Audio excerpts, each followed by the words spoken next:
Hello, and welcome to Heart of the Wild with Diana and Tristan. Hello, Tristan.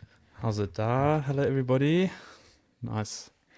Welcome to this episode featuring one of my favorite topics, something I've been so excited to talk about, which is babies. Yo, this has literally been, I think since we thought of this podcast, this is an episode that you've been wanting to do and bringing it up. Yep. I'm pumped.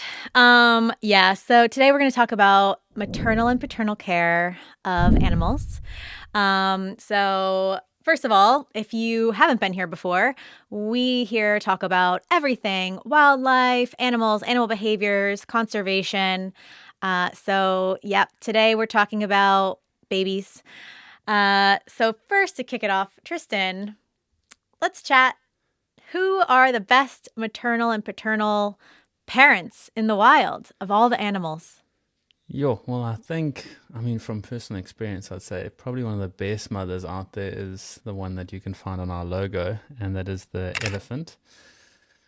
I mean, they've got such an incredible social structure. The entire herd looks after the baby, but the mother can be like fiercely defensive over her young one. So I'd say that she is probably going to be one of the best moms out there. Then also like within the predator families, lions, they're very good mothers. Leopards are good moms. I mean, they try to be. Geez, it is tough for those little babies out there. It's a rough world that they get bored into. Wouldn't quite say as rough as prey. I mean, goodness me, if you're like a baby wildebeest, trust me, you got it much harder out there. But the best moms, if I had to say one from my own experience, would probably be the African elephant. Yeah. Love that. We love elephants here. We had a whole episode on elephants. Cool. I love that. And kind of what makes a good maternal parent in the wild? Well, I guess just one that cares for the youngster. I mean, you get some babies, same like, you get some other animals. I mean, like I've seen before in buffalo herds, Cape buffalo herds before, like babies getting left behind. So that would definitely cancel you out for Mother of the Year award.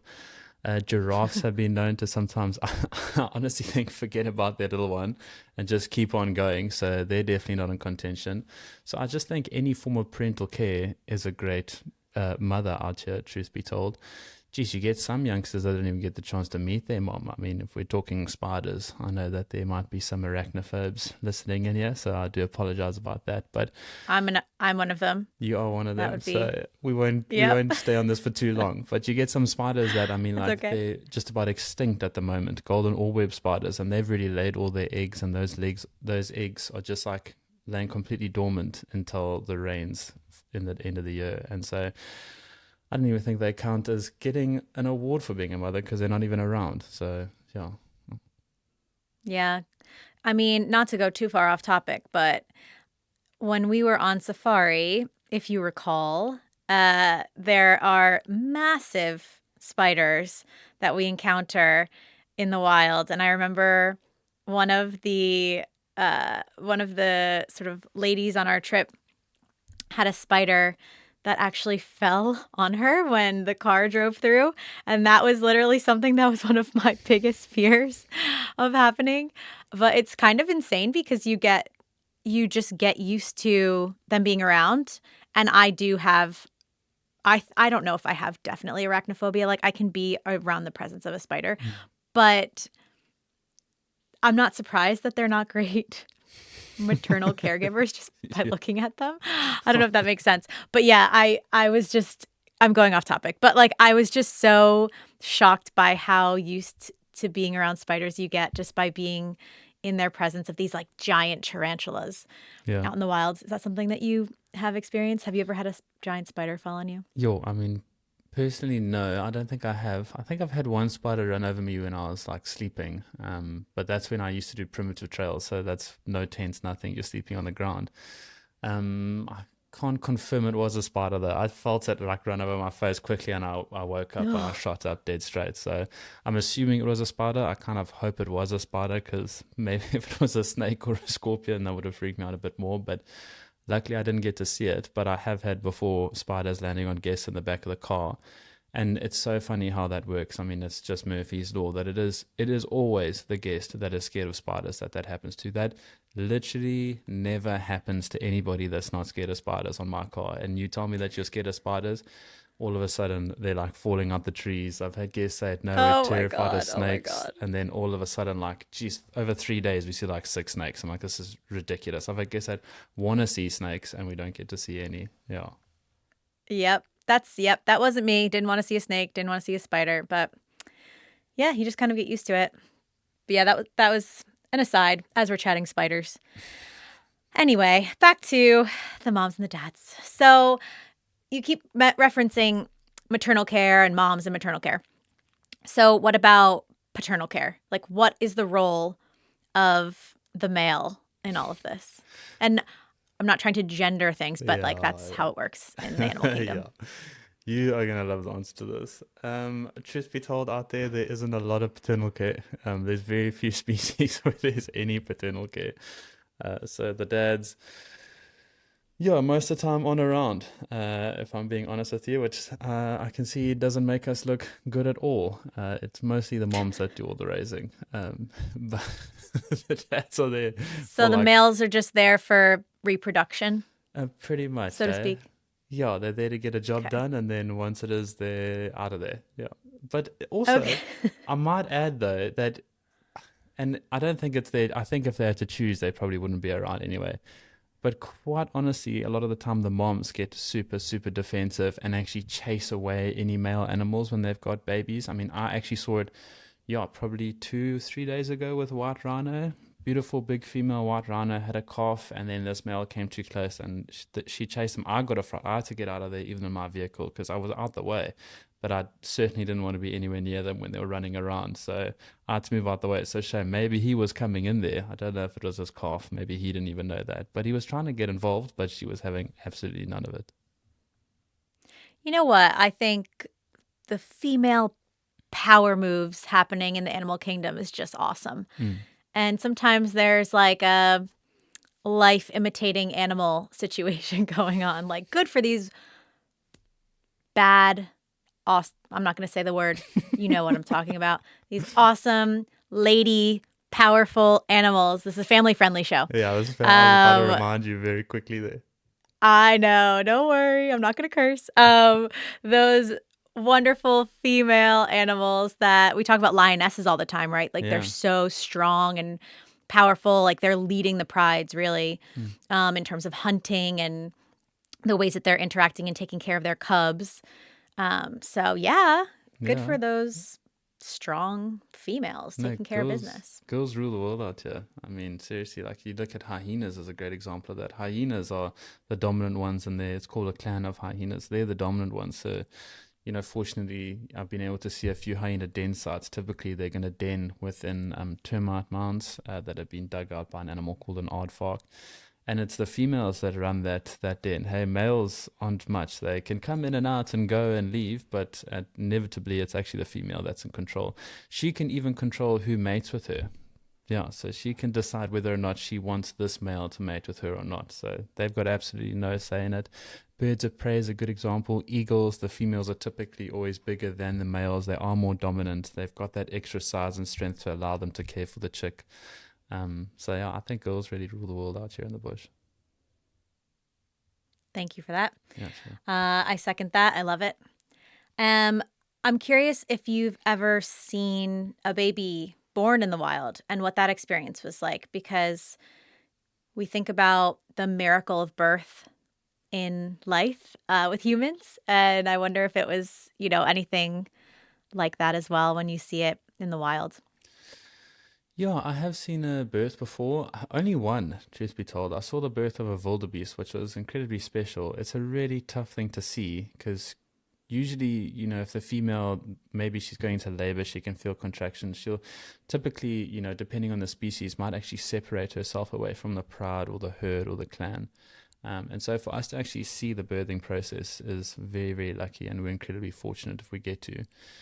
So just a wildebeest, and it was early morning, leaving the lodge, coming down the hill. Luckily, it was in a big open plain, and from quite far out, like my tracker pointed at one of these wildebeest and was like, there's something a little bit strange about this wildebeest. And so gradually we got a little bit closer to us, and then we could see that there's two hooves sticking out the back of this female wildebeest, and that was super, super exciting. So it was probably one of, like, distance-wise, the shortest game drives I've ever taken, because it took a while. I mean, it took a good 45 minutes, I think, to get this baby out. And it was quite tiring, I mean, for us to actually watch, because we were like, egging her on so bad. We were like, come on, like, you can do it. We're also pumped for her.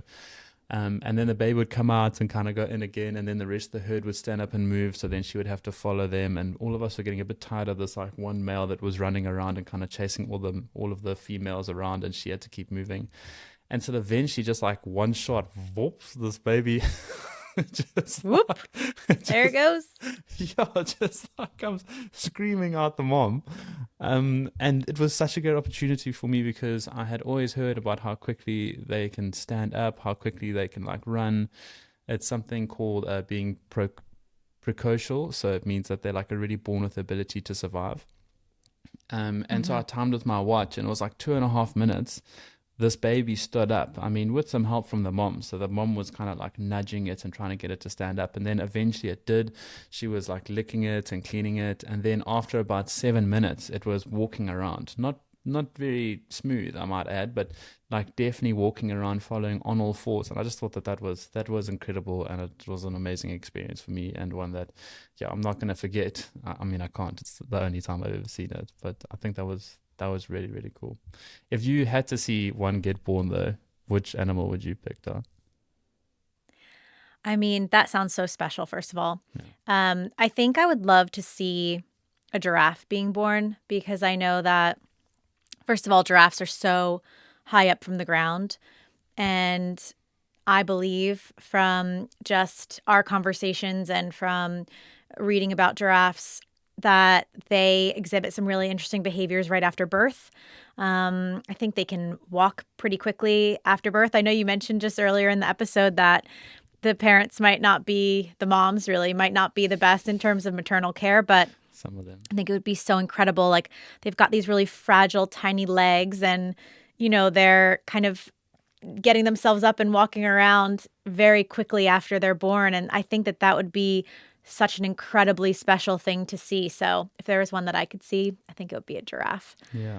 But are there any other animals that you know of that exhibit these, like, really interesting, like, from a baby perspective, like these newborn sort of like youngsters that exhibit really interesting different behaviors after they're born? Yeah, well, I mean, what's pretty cool to see is that you can tell pretty much where an animal lies on the food chain, and depending, like, how they're born. So if they're born and they can, like, immediately or like very shortly after they've, been welcomed into this world, if they can stand up, if they can move around, if they're, like, cognitive, I guess is probably the right word for that, like they're aware of their surroundings, then you know that they're potentially prey. They're quite low down on the food chain. They get preyed upon. And Hmm. that to me is quite fascinating, because now you look at predators, you look at apex predators, you look at animals on, like, the top of the food chain, usually the carnivores. They then are born altricial. So altricial is basically how we're born. We're also, believe it or not, like, on the top of the food chain. Sometimes it doesn't appear that way, but we are actually on the top of the food chain. And so we're born, we need parental care. So we can afford to basically be protected and raised as youngsters, by our mothers. In some cases, even the fathers help out. Can you believe that? And that can Yes, show you where you that I are. can. That can show you where you are on the food chain. So lions, for example, like lion babies, when they're born altricial. So they're born, blind. They can't really move around. The mom has to hide them away for about 2 months before she kind of brings them out and introduces them to the pride, to allow them to get some strength, for them to, like, be aware of what's going on. They can grow up a little bit. Whereas, like, a zebra, that baby comes out, it's already standing up. Its legs are almost as long as the mom's, and that allows it to be able to keep up with the rest of it's a lovely collective now. It's called a dazzle. And for protection, so that if they do encounter a predator, it at least has half a chance to get away. Okay, so kind of recapping what you said before, there's altricial. That is what we are. That Hmm. is where the babies are essentially, you know, they don't have that real instinct right off the bat. And so they need that protection from the mother. And then precursual is when they're essentially lower on the food chain and have that instinct right off the bat, right when they really come out of the womb. Yeah, exactly right. Just evens the playing field. Wow. That's really cool. Mm. And amazing that animals have those instincts from before they're born, really, because right when they're coming out, they know where they stand and how to survive. Yeah, yeah. No, I mean, exactly. Like, you can even look at it in the birds of prey world, like a baby eagle, when it's born, they're born artificial. They're born like they got no feathers. They look like little aliens. And then, like, as opposed to, like, we've all seen a great one to use is like a gosling. So you all probably seen some geese crossing the road and the little goslings walking behind the mom, and it's very, very sweet. But they're like this big and they're covered in feathers already. They can go into the water, they swim around so they can follow mom, and then they can get protected. Love it. That's really helpful and really good examples with the goslings as well.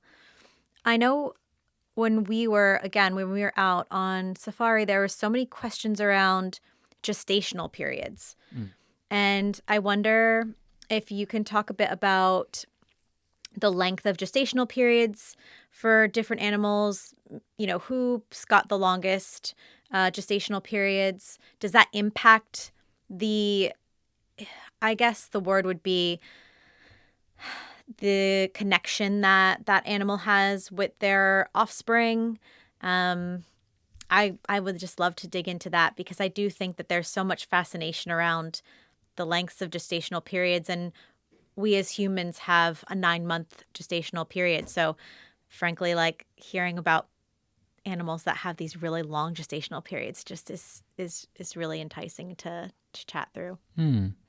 So, I mean, like, yeah, gestational periods can vary depending on the animals. And usually a good example of like gestational period, like precocial animals typically will have longer gestation periods than altricial animals, because obviously they need to be able to be born ready to run, and therefore have to have a longer development in the womb so that more muscles can develop. They can typically be a little bit bigger.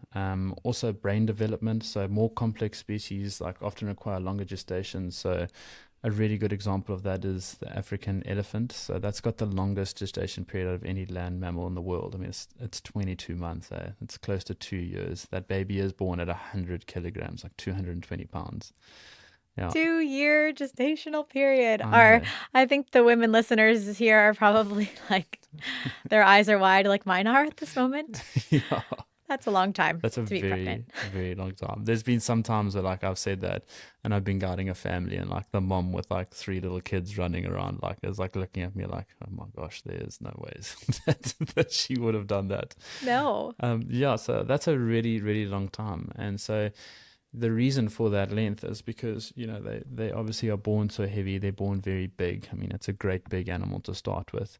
But also it's to develop their brain. Like, elephants are some of the most intelligent animals out there, truth be told. I mean, a way of reading intelligence within a species is emotions. I know that we covered that quite a bit, I think, in our elephant podcast, so I'm not going to go too much into that. But essentially that's why they spend a longer time in the womb. They also have, a trunk. Something like a trunk, you need a lot of brain power to use a trunk. Like, there's over 40,000 muscles inside that trunk. So you can't just have a short gestation period, be born with this trunk, and like, you're going to have no idea. Your brain wouldn't have developed to the point where it knows how to use that. So yeah, precocial species typically will then have a longer gestation period for development of the baby. And, whereas altricial species, because they have the opportunity to be like raised and protected by, the parents or the pride or the pack, their gestation period is very quick. Like a lion's gestation period or a leopard's gestation period are very similar. They're like 100 to 110 days. So it's like super, super fast. Yeah. Wow. Okay. That's very different. Obviously, the sizing makes sense in terms of the time frames.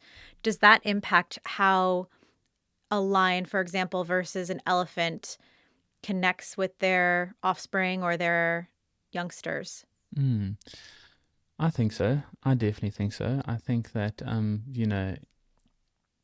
a herd of elephants, I think the mother definitely does connect with the baby a lot more.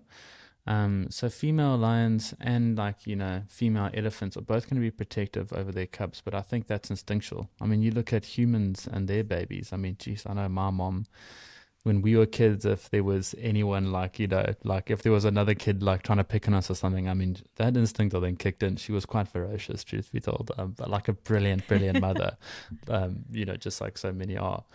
And so I think that's Don't mess with Tristan. no, my mom, all 5'2" of it, will come after you. Hey, 5'2" is a dangerous height. Yeah, It's sure. my height.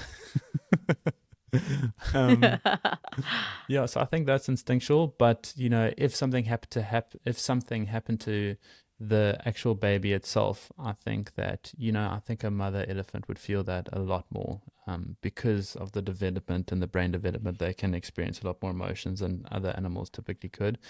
And so if something had to happen to that baby, then yeah, I think there would be like a mourning process with an elephant, whereas a lion, like truth be told, maybe it would be a bit more of confusion than mourning, like where is it? And so I think from that sense, then there is definitely a much stronger connection between like an elephant and its calf as opposed to a lion and its cub.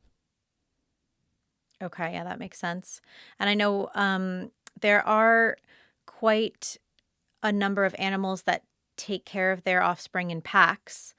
Can you talk a bit about those different animals, what that looks like, how that pack mentality works in terms of really taking care of the youngsters of the pack, or maybe the dazzle with the zebras? I'm not sure if that would apply. You can tell me. I just like to say the word dazzle. Yeah, dazzle. But things like that with wild dogs, perhaps, as examples. Yeah, so wild dogs is the perfect example of that. So dazzles, although the word is fun to say, they don't necessarily look after the baby altogether. That's definitely more of the mom's job, to look after the foal. But with wild dogs, there's a really good example there. I mean, that's a whole different species to other predators. They're so fascinating, and I'm glad that we're planning to cover them in a podcast later on. But I think that that's a perfect example of how they will work together as a team to ensure that all the babies, like, they give themselves the best survival rate.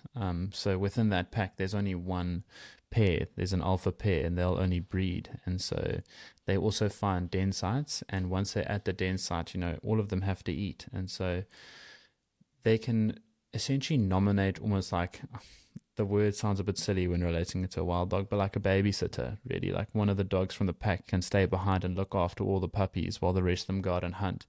And if they are successful, then they will then bring food back to the den site for not only the puppies, but then also the wild dog that was left behind, and they can swap that, so that keeps on changing. So I think there is very fascinating behavior within a species, with all of them working together. Orcas, I believe, are a good one. Killer whales, as I don't know, a lot of our listeners might know them as.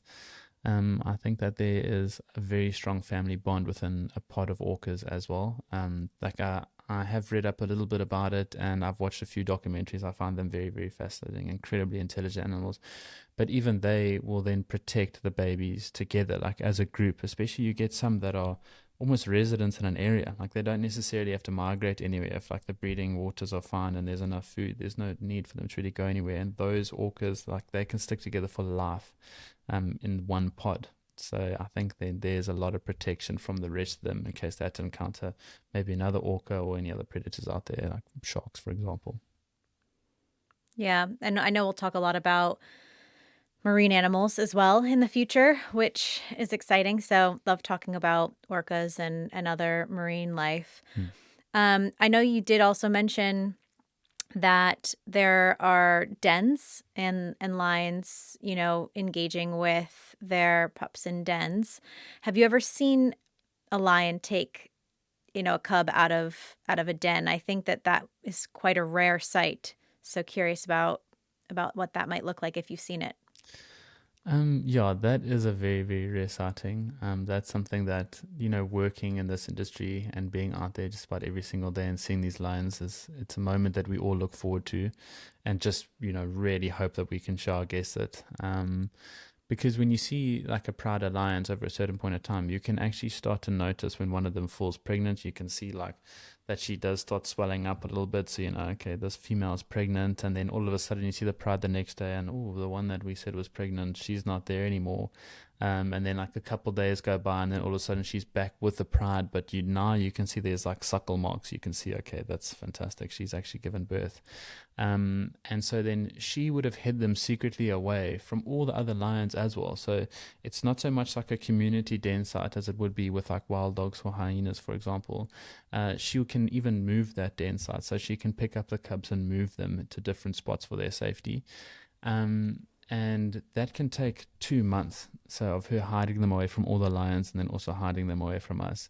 And that's a very, very special day when you first get to see them. So usually there's about 3 to 4 cubs that she'll bring out. And it's probably one of the sweetest things ever. I mean, you can be the toughest person on the planet, but when you see a little lion cub like trotting around where it's like legs are like 10 centimeters long and it's just like its belly is so full of milk, it's almost dragging on the ground. I mean, it's going to melt your heart. Like, it doesn't matter who you are. I know that for you, you would probably freak out if you had to see. Did you see lion cubs when you were here in South Africa? I did. Oh, nice. And yes, you're right. I would freak out. I'd probably cry to see a little cub coming out of a den. But we did see lion cubs, and they were, truth be told, so close to us. You know, they came right up. I think they were really happy with the shade from the safari vehicle. And so they were, I mean, I think they were maybe a foot away. I don't know what that is in Seriously? meters for European listeners, but yes, they were so close to the car. I've got some like really beautiful selfie photos of myself with the little cubs right behind me, and it was just the most special moment. It's also a wild moment because, I mean, they're lions. So in one instance, you are terrified and you're thinking like, these are dangerous animals, but they're beautiful and they're very serene and calm, and it also calms you in that moment to know that their behaviors indicate that they are calm and respectful of their surroundings as much as, you know, you are being respectful of them. And so it makes the whole experience really special. Yeah, it is a nice one, especially because, you know, with these animals, they get quite used to the vehicle in the sense, especially like with lions, that when you come on one of these safaris and you go out with a safari guide and a tracker, you know, we are very respectful of them. So we never push ourselves onto them, and we've never taken anything away from them. So like with the adults that have been, you know, born into this area, they know that the game viewer isn't necessarily a threat to them. Of course, if they are feeling anxious and threatened, then we will just leave that sighting. We don't want to, you know, encroach on them at all. But what is really neat is when you go into a scenario, situation like that, you'll arrive and you see like all the big ones, you know, all the ones that are over like maybe 2 years old. They don't even pick up their head. They're like still stay like they're just sleeping here. Or if they are happen to be like on a carcass, if they're feeding, then like they just carry on doing their thing. But like all the cubs, like they can't believe it. They're like, what is this? Like, what's going on here? Like, you see they're like hiding behind each other, like pop up behind the mom. They're like, oh, whoa, like check this big thing here. It's around here. It's watching us now. And the curiosity of them is like, yeah, it's very, very entertaining to watch. It's very cute. The little pups just not being able to pick up their head remind me of Eloise. Obviously, I have to bring up Eloise all the time. My dog. So Yeah. what? You know that she oftentimes just plops over and she's just so tired and lazy that she can't even move her head. So it just reminds me of that. I'm sure she probably But sleeps with her on head that note, on a pillow. you what? For our listeners, Diana got a pillow with Eloise. Like, I don't know, was it embroidered or printed on this pillow? So, yeah. Printed. She probably sleeps on it. It's the best pillow ever. Yeah. Oh, okay, now it's time for you putting me on blast. I'm going to put you on blast because it's time to stump Tristan with my favorite segment. I'm not sure if it's yours, but stumping Tristan with a rogue animal noise. Okay, let's do it. Are you ready? I'm ready. Okay. And yes, for those of you who might not have tuned in before, this is a time when we play an animal noise and we hope that Tristan can be stumped. But he's pretty good. He hasn't been stumped yet. Ready? Yeah. Here we go.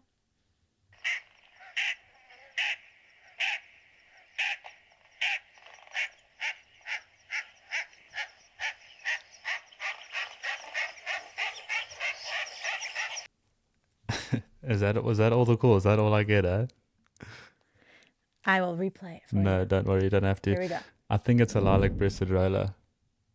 Oh, yeah, you got it. You wanted more, but you didn't need it. I didn't need it. That was good. Thank you. That was very specific, too. That's a very specific bird. I know. Well, it's so pretty. So, like, if anybody here who's listening doesn't actually know what it looks like, look at it, like, Google it, get a picture of it, lilac-breasted roller. It is the most stunning bird out there, but it's just such a good case of that you can't have it all because it is so pretty.